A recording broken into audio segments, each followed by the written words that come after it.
ये video basically मैंने आज डिस्कस करूंगा आपसे एमएसएमई, बिल्कुल ब्रीफ में डिस्कस करेंगे कि एमएसएमई में रजिस्ट्रेशन लेनी है तो कैसे लेनी है, प्रोसेस क्या है, बेनिफिट क्या है और कौन से ऐसे लोग हैं जो एमएसएमई की कैटेगरी में फॉल करते हैं। तो आपको एक ब्रीफ वीडियो है, इसमें हर एक चीज़ मैं आपके वीडियो के एंड से मेरी कोशिश रहेगी कि हर एक चीज़ आपको क्लियर करके जाऊँ।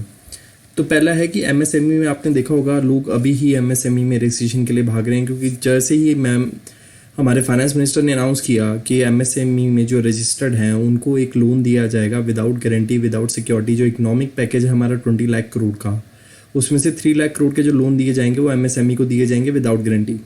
तो यहाँ पे आप देखोगे एमएसएमई के में रजिस्ट्रेशन लेने की लोगों की भाड़, मतलब काफ़ी लोग अपने आप को सभी अपने एंटरप्राइजेज, चाहे वो कंपनी एलएलपी या एमएसएमई में रजिस्ट्रेशन करने के पीछे भाग भी पड़े। पर एक्चुअल में देखा जाए तो नीचे मैंने एमएसएमई के बेनिफिट डिस्कस किए हैं, क्योंकि एमएसएमई का जो कॉन्सेप्ट है जो स्टार्टिंग में डेवलप हुआ था that was from way back from 2016 भी नहीं 6, क्योंकि 16 में कुछ नए रूल्स नोटिफाई हुए थे।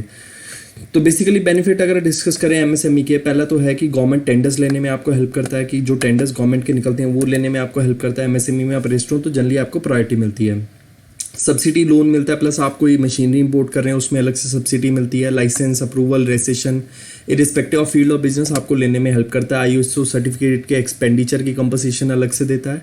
आपको पता होगा बैंक रेट जो लोन है एमएसएमई को कहीं पे वो लोअर रेट पे मिलते हैं। रजिस्टर करने पे tax subsidies plus tariff subsidies अलग भी बेनिफिट मिलते हैं, और डायरेक्ट टैक्स लॉस में भी इसके लिए कुछ मेंशन है। तो बेनिफिट बेसिकली एमएसएमई में हमें रजिस्ट्रेशन करने के ये होंगे। तो अब मैक्सिमम लोगों का ये आया कि अगर हमने एमएसएमई में अब खुद को रजिस्टर्ड कर लिया तो क्या हमें एमएसएमई के लिए आगे कोई रिटर्न भी भरनी है, कुछ फॉर्म भी भरना है। तो इसमें मैं कुछ ब्रीफ डिस्कस करना चाहूँगा कि अगर इन सपोज मैं एमएसएमई में रजिस्टर्ड हूँ तो मुझे कोई फॉर्म नहीं भरना, मुझे कोई रिटर्न नहीं भरनी, बट जो कंपनी मेरे से परचेज कर रही है उसको एक एमएसएमई फॉर्म एक एमसीए ने जब नोटिफाई किया था वो 2019 22 जनवरी 2019 में उन्होंने एमसीए पोर्टल पर उसको पब्लिश किया था। तो उस फॉर्म को भी डिस्कस करेंगे। तो इसको जो फॉर्म है उसका ब्रीफ मैंने नोटिस दिया हुआ है, यहाँ पे आप डिस्कस करना चाहेंगे। स्मॉल और मीडियम एंटरप्राइजेस के लिए वैलिड है, माइक्रो और स्मॉल के लिए। तो एमसीए में dated 22 January 2019 all the companies who get their supplies of goods and services, क्योंकि आपको पता है कि एमएसएमई में रजिस्टर्ड कौन कर सकते हैं, या तो वो मैन्युफैक्चर ऑफ गुड्स हो या फिर सर्विसेज का, फ्रॉम माइक्रो और small enterprises and whose payment to micro and small enterprises suppliers exceed 45 days. इसको ध्यान से देखना है कि अगर आपकी पेमेंट, आपने कुछ कंपनी को सप्लाई किया and you are registered under MSME, तो अगर आपको कंपनी ने 45 के डेज के विद इन पेमेंट दे दिया दैट इज ओके। अगर 45 डेज के बियॉन्ड अगर वो आपको पेमेंट दे रही है from the date of acceptance और date of demand of acceptance of goods of services as per provision, जो प्रोविजन 9 ऑफ सेक्शन 9 है वो कुछ बताता है कि एक्सेप्टेंस ऑफ गुड्स या फिर डीम एक्सेप्टेंस किस दिन मान लिया जाएगा। तो उस हिसाब से अगर 45 डेज के अंदर पेमेंट नहीं की तो इसका जो फॉर्म है MSME 1 वो हाफ ईयरली साल में 2 बार फाइल होगा एमसीए के पास। फॉर्म के आगे मैंने प्रिंट आउट लगाया हुआ है, वो भी डिस्कस करेंगे। उसमें उनको मेंशन करना पड़ेगा कि amount of payment due and the reason for delay. In case मैं एमएसएमई से खरीदता हूँ और मैं कंपनी हूँ तो मुझे ये 3 चीज़ें और उनको 45 डेज के अंदर पेमेंट नहीं करता तो आपको ये मेंशन करना पड़ेगा। इसकी फर्स्ट जो रिटर्न गई थी वो अप्रैल 2019 में गई थी, उसके बाद ये सेमी हाफ ईयरली जा ही रही है। तो बेनिफिट्स मैंने डिस्कस कर दिए हैं, और ये इसका जो ड्यू डेट है अगर first half yearly first year का बात करें तो 31 अक्टूबर, फ्रॉम द पीरियड अप्रैल से सितंबर की जाएगी 31 अक्टूबर, और नेक्स्ट जो 6 मंथ है उसकी जाएगी 30 अप्रैल, जो स्टार्ट होगा 6 मंथ अक्टूबर से मार्च तक। तो साल में आपको 2 बार फाइल करना है। एक बार सबसे ज़रूरी है कि डिटेल्स क्या फर्निश करनी है हमें एमएसएमई 1 में। पहले आ गया name of the supplier, PAN, amount due, date from which the amount is due and reason for delay in payment. तो प्रोसीजर हम आगे डिस्कस करेंगे। ये तो चीज़ें होगी कि इनकेस कंपनी ने हमें पेमेंट देनी थी, दी नहीं। अब एक और एमएसएमई में बेनिफिट मैं आपके साथ डिस्कस करूंगा। इनकेस सपोज करो कि मैं एमएसएमई में रजिस्टर्ड हूँ एंड मुझे किसी से पेमेंट नहीं आ रही, तो यहाँ पे एक स्पीडी मैकेनिज्म बताया है कि इनकेस आपको पेमेंट जल्दी मिले तो जितने भी एमएसएमई ब्रांचेस है आप वहाँ पे अप्रोच कर सकते हैं।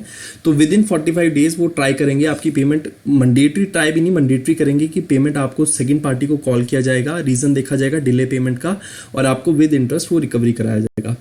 और इसमें सबसे ज़रूरी है कि अगर कॉन्सिक्वेंसेज 25,000 रुपीज़ की पेनल्टी है इन केस आप एमएसएमई फॉर्म टाइम से मतलब विद इन जो ड्यू डेट है 30 अप्रैल या फिर अक्टूबर उसमें फाइल नहीं करते तो 25,000 plus the every officer of the company who is in default shall be punishable with the imprisonment of term which में एक्सटेंड अप टू 6 मंथ और with fine which shall not be less than 25,000 और extend हो सकता है 3 lakhs और with both. तो देख सकते हैं काफ़ी हार्श पेनल्टी है। पहले सबसे ज़्यादा ज़रूरी है कि हमें एमएसएमई की डेफिनेशन को समझना है। लिमिट आपको पता होगा with effect from from 14th मई 2020। ये लिमिट्स विद इफेक्ट फ्रॉम 14 मई 2020 है। तो पहले आपको देखना है इन्वेस्टमेंट 1 करोड़ तो आपको माइक्रो में गिना जाएगा, आपका 5 करोड़। तो ये लिमिट मैंने बहुत ही ईजिली डिफाइन करके रखी है। न्यू डेफिनेशन भी वेडनेसडे को अनाउंस हुई थी। तो 1 करोड़ और उसकी turnover 5 crore, 10 crore turnover 50 crore and medium firm investment up to 20 crore turnover 100 crore. तो आप देखेंगे जो इन्वेस्टमेंट है उसका 5 टाइम्स टर्नओवर वो अलाउड करते हैं उस डेफिनेशन में फॉल करने के लिए। तो मैंने ये एमएसएमई फॉर्म आगे आपके लिए प्रिंट लगाया हुआ है। तो आपको देखना पड़ेगा रेगुलर हाफ ईयर रिटर्न है। ये इनिशियल रिटर्न जब फर्स्ट टाइम 2019 में 22 जनवरी 2019 में इंट्रोड्यूस हुआ था तो इनिशियल रिटर्न उस टाइम आई थी। तो जैसे आप हाफ ईयर करेंगे यहाँ पे आपको पीरियड लिखना पड़ेगा कि आपका अप्रैल से सितंबर का है या फिर अक्टूबर से मार्च का है। सिन नंबर आएगा कंपनी का, सिन नंबर डाल के प्रीफिल करेंगे, सारी डिटेल्स ऑटोमेटिकली आ जाएंगे, name address of the company, email of the company. तो यहाँ पे आपको रीजन इन डिले, तो आपको पता है रीजन इन डिले में आपको ये 4 चीज़ें मेंशन करनी पड़ेगी। Name of the supplier, PAN, amount due, date कब से पैसा उसका हमने ड्यू है and reason for delay of payment. तो यहाँ पे आपको ये सब मेंशन करना पड़ेगा। ऑप्शनल अटैचमेंट, अगर आपको रीज़न फॉर डिले में कुछ देना पड़ेगा कि हमने उसको सप्लाई किया था, उसने हमें गुड्स दिए, बदले में हमने उसको बार्टर गुड्स दिए थे, तो यहाँ पे आपको लिस्ट ऑफ एग्रीमेंट आप लगा सकते हो। तो हम एक बार डिस्कस करेंगे कि बेसिकली उद्योग आधार जो हमारा एमएसएमई रजिस्ट्रेशन है वो होता गया है। तो आपको सबसे पहले ध्यान रखना है कि एमएसएमई रजिस्ट्रेशन करने के लिए आपको udyogAadhar.gov.in की वेबसाइट पे जाना है। तो जनरली जब मैं गूगल करता हूँ एमएसएमई रजिस्ट्रेशन तो यहाँ पे मुझे ये वेबसाइट दिख जाती है। आपको ध्यान रखना है इस वेबसाइट के अलावा आपने किसी भी वेबसाइट पर नहीं जाना, क्योंकि जब आप वेबसाइट खोलते हो तो यहाँ क्लियरली मैंशन होता है कि यहाँ पे इन्होंने कोई भी representative, no representative appointed for Udyog Aadhaar registration मतलब एमएसएमई रजिस्ट्रेशन। तो जैसे मैं उद्योग आधार यहाँ पे सबसे पहला स्टेप है कि मेरे को अपना आधार नंबर डाल के उसको ऑथेंटिकेट करना है, नेम ऑफ द एंटरप्राइज लिख के। आपको एक चीज़ का ध्यान रखना है कि जैसे मैं आधार यहाँ पे डालूंगा तो जनरली मैं हो सकता है कि मैं एक पर्सन, एक इंडिविजुअल ना होकर एक कंपनी हूँ, एक एलएलपी हूँ, एक पार्टनरशिप फर्म हूँ। तो उस केस में यहाँ पे आपको ध्यान रखना है कि जो आपका एक्टिव पार्टनर है एलएलपी का या कंपनी का डायरेक्टर है उसका नाम यहाँ पे आ जाएगा और वहाँ पे आधार ऑथेंटिकेट करके आगे प्रोसेस करेंगे। जब आप आधार ऑथेंटिकेट कर लेंगे उसके बाद आपको अपनी सोशल कैटेगरी डालनी है, जनरल, एसटी, ओबीसी कुछ भी हो सकती है। जेंडर डालोगे मेल या फीमेल, फिजिकली हैंडिकैप येस या नो। यहाँ पे आपका नेम ऑफ द एंटरप्राइज आ जाएगा, कुछ भी आ सकता है जैसे सपोजिंगली मेरा आ रहा है जैसे Parth Arora and associate. Type of the organisation इसमें आएगा आप इंडिविजुअल हैं, आप एलएलपी हैं, आप फर्म हैं, आप कुछ भी, आपकी मतलब बेसिक कंट्री आपकी कॉन्स्टिट्यूशन क्या है। यहाँ पे pan number is mandatory, pan number डालना मैंडेटरी है वरना पैन के बिना आप इसमें आगे फॉरवर्ड नहीं हो सकते। नेम ऑफ द प्लांट, आपके प्लांट कहाँ कहाँ एग्जिस्ट कर रहे हैं। यहाँ पे अगर सपोज कर लो आपका प्लांट मल्टीपल स्टेट्स में है, आप हिमाचल में वर्क कर रहे हैं, आप चंडीगढ़ में भी हैं, आप पंजाब में भी हैं, तो आपको यहाँ पे उसकी सारी डिटेल्स डाल के ऐड प्लांट करके हर स्टेट का अलग से ऑफिशियल एड्रेस और कम्युनिकेशन, कहाँ पे आपका रजिस्टर्ड ऑफिस है, state, district, pin code, mobile number और ईमेल मैंडेटरी है। आपने कब से काम करना स्टार्ट किया था। यहाँ पे आपको आएगा प्रीवियस आपकी डिटेल्स, आपके पास पहले कोई आधार नंबर नहीं है, आपको एसएससी में, आप एसएसआई जो स्मॉल स्केल इंडस्ट्री है उसमें रजिस्टर तो नहीं है, वहाँ पे उसकी डिटेल्स डालनी पड़ेंगी। यहाँ बैंक अकाउंट और आईएफएससी कोड इज़ मैंडेटरी। आपको पता होगा कि एमएसएमई रजिस्ट्रेशन सिर्फ मैन्युफैक्चरिंग और सर्विस के लिए होती है। अगर हम ट्रेडर की बात की जाए तो ट्रेडर को वैलिड नहीं होता, तो आपको यहाँ सेलेक्ट करना पड़ेगा कि आप मैन्युफैक्चरिंग हैं या सर्विस हैं। और एनआईसी कोड, ये सबसे ज़रूरी है कि आप बेसिकली डील किस में करते हैं। आपको यहाँ पे एनआईसी कोड के आगे सारा सपोज कर लो जैसे मैं अकाउंटिंग, जैसे यहाँ डालोगे legal and accounting services, book keeping, auditing, tax consultancy, तो ऑटोमेटिकली ये कोड उठा लेगा। तो लास्ट का जो एनआईसी 5 डिजिट कोड है उसमें आपको यहाँ पे सिलेक्ट करना पड़ेगा। जो 2 और 4 है वो ऑटोमेटिकली उठेगा, 5th कोड आपको सिलेक्ट करना पड़ेगा। यहाँ जैसे मैं ऐड एक्टिविटी करता हूँ तो और भी एक्टिविटीज़ मैं ऐड कर सकता हूँ। मैं इसका सपोज कर लो मैं मोबाइल का बिजनेस भी करता हूँ, तो यहाँ पे मेरे को मोबाइल का जैसे मोबाइल का बिजनेस पर वो ट्रेडर में आ जाता है। सपोज करो मेरा रेस्टोरेंट है या फिर कुछ और ऐसी कैटेगरी है जो एमएसएमई के रजिस्ट्रेशन के लिए वैलिड है, तो यहाँ पे मैं एंटर कर सकता हूँ। नंबर ऑफ एम्प्लॉयज़, कितने एम्प्लॉयज़ है मेरे, इन्वेस्टमेंट इन प्लांट,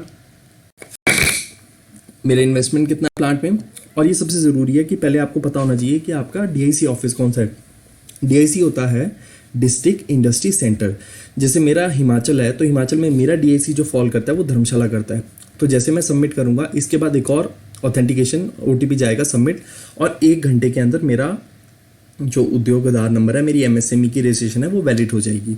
तो आपको इन चीज़ों का ध्यान रखना है। प्लस ये जो मैंने दी है इसका मैं ज़रूर अपना डिस्क्रिप्शन में शेयर कर दूंगा, तो इसको ज़रूर रीड करें कि एमएसएमई बेसिकली बेनिफिट क्या है, इसकी रिटर्न्स क्या है, आपकी इनकेस पेमेंट नहीं हो रही तो आप एमएसएमई को कैसे अप्रोच करेंगे। मैंने सब कुछ इसमें डाला है, एमएसएमई फॉर्म भी।